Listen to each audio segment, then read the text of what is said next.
नमस्कार, आप देख रहे हैं एफएम न्यूज और मैं हूं आपके साथ मनीषा सिंह। नहाय खाए के साथ लोक आस्था के महापर्व छठ की शुरुआत आज से हो चुकी है और इस दिन से घर में शुद्धता का बहुत ही ज्यादा ध्यान रखा जाता है और लहसुन प्याज खाने की मनाही हो जाती है।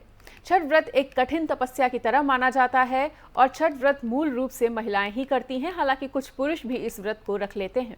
पहले दिन व्रती नदी जलाशय में स्नान के बाद पूरी शुद्धता रखते हुए कद्दू भात का प्रसाद तैयार करते हैं और शनिवार को खरना के साथ 36 घंटे का निर्जला उपवास शुरू हो जाएगा और व्रती संतान की प्राप्ति, सुख समृद्धि, संतान की दीर्घायु और आरोग्य की कामना के लिए साक्षात सूर्यदेव और छठी मैया की आराधना करती हैं।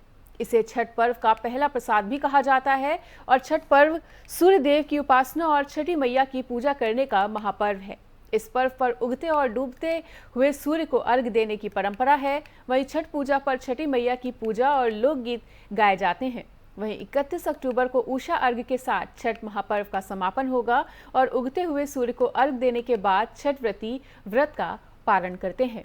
तो आज से आस्था का महापर्व छठ शुरू हो चुका है और धूमधाम से दुनिया भर के कोने कोने में इस पर्व की धूम देखने को मिलती है।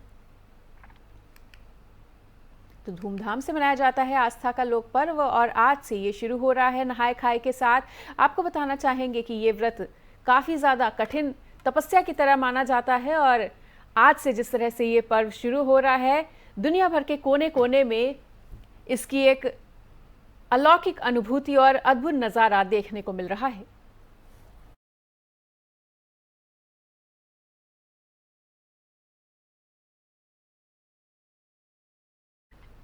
भारत के प्रधानमंत्री नरेंद्र मोदी की गिनती दुनिया के ताकतवर नेताओं में होती है, लेकिन समय के साथ अब दुनिया के ताकतवर मुल्क भी नरेंद्र मोदी का लोहा मानने लगे हैं।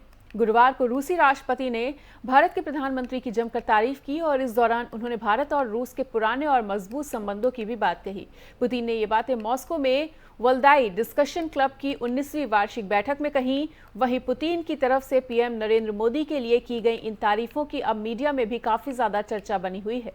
रूसी राष्ट्रपति व्लादिमीर पुतिन ने गुरुवार को कहा कि पीएम नरेंद्र मोदी उन लोगों में से एक हैं जो स्वतंत्र विदेश नीति को लागू करने में सक्षम हैं और वो एक सच्चे देशभक्त हैं। वो अपने लोगों के हितों की रक्षा करना अच्छे से जानते हैं और मोदी एक आइस ब्रेकर की तरह हैं। कई देशों और लोगों ने भारत पर कई तरह के प्रतिबंध लगाने की कोशिश की थी, लेकिन इन सब के बावजूद मोदी ने भारत पर कोई भी प्रतिबंध लगाने की सभी कोशिशों को नाकाम कर दिया। वो एक तरह से इस मोर्चे पर आइस ब्रेकर की तरह डटे रहे और भारत ने विकास में जबरदस्त सफलता हासिल की है और आगे भारत का ग्रेट फ्यूचर भी है।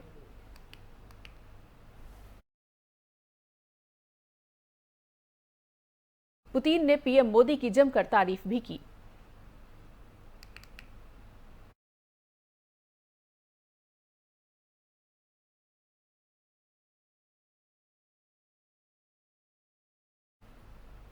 देश में लाखों लोग रोजाना ट्रेन में सफर करते हैं और ऐसे में यात्रा के लिए घर से निकलने से पहले ही जान लेना जरूरी है कि आपकी ट्रेन रद्द, डाइवर्ट या फिर रीशेड्यूल तो नहीं की गई। अगर आज आप कहीं भी रेल से सफर करने वाले हैं तो ध्यान दें कि कई वजहों के चलते भारतीय रेलवे ने बहुत सी ट्रेनों को रद्द कर दिया है। इसकी जानकारी हर दिन भारतीय रेलवे की ओर से शेयर की जाती है और आज रद्द, डाइवर्ट या रीशेड्यूल की हुई ट्रेनों की बात की जाए तो लगभग 100 ट्रेनों को कैंसिल कर दिया गया है, जबकि 11 ट्रेनों का रूट डाइवर्ट कर दिया गया है और आज 60 ट्रेनों को रेशेड्यूल किया गया है।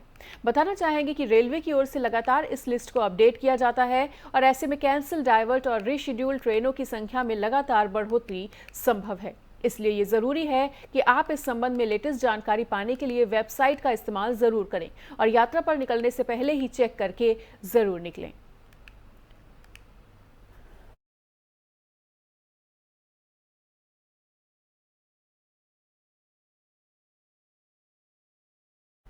टेस्ला कंपनी के मालिक एलन मस्क ट्विटर के बॉस बन चुके हैं और एलन मस्क ने अपने ट्विटर बायो में प्लेटफॉर्म के हेड होने का जिक्र किया है। वहीं इस बीच अब खबर है कि ट्विटर के सीईओ पराग अग्रवाल को पद से हटा दिया गया है और अमेरिकी मीडिया रिपोर्ट्स के मुताबिक सीईओ पराग अग्रवाल के साथ पॉलिसी चीफ विजय गाजे को भी निकाला गया है।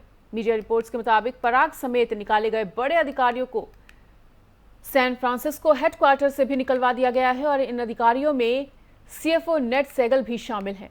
दरअसल 13 अप्रैल को एलन मस्क ने ट्विटर खरीदने की घोषणा की थी और उन्होंने इस प्लेटफॉर्म को 54.2 डॉलर प्रति शेयर के रेट से 44 अरब डॉलर में खरीदने का ऑफर दिया था। हालांकि इस दौरान उनकी डील होल्ड पर रख दी गई थी, जिसके बाद 8 जुलाई को एलन मस्क ने डील खत्म करने का फैसला किया, लेकिन इस महीने की शुरुआत में उन्होंने डील को पूरा करने की ठान ली थी।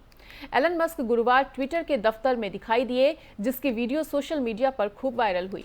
वहीं अमेरिकी मीडिया रिपोर्ट्स के मुताबिक ट्विटर के सीईओ पराग अग्रवाल, सीएफओ नेड सेगल समेत legal affair policy head Vijaya गाडे को भी पद से हटा दिया गया है। और खबर यह भी है कि जिस दौरान एलन मस्क की डील ट्विटर के साथ पूरी हो रही थी, उस वक्त पराग अग्रवाल को नेड सेगल दफ्तर में ही थे, जिसके बाद उन्हें दफ्तर से बाहर का रास्ता दिखाया गया।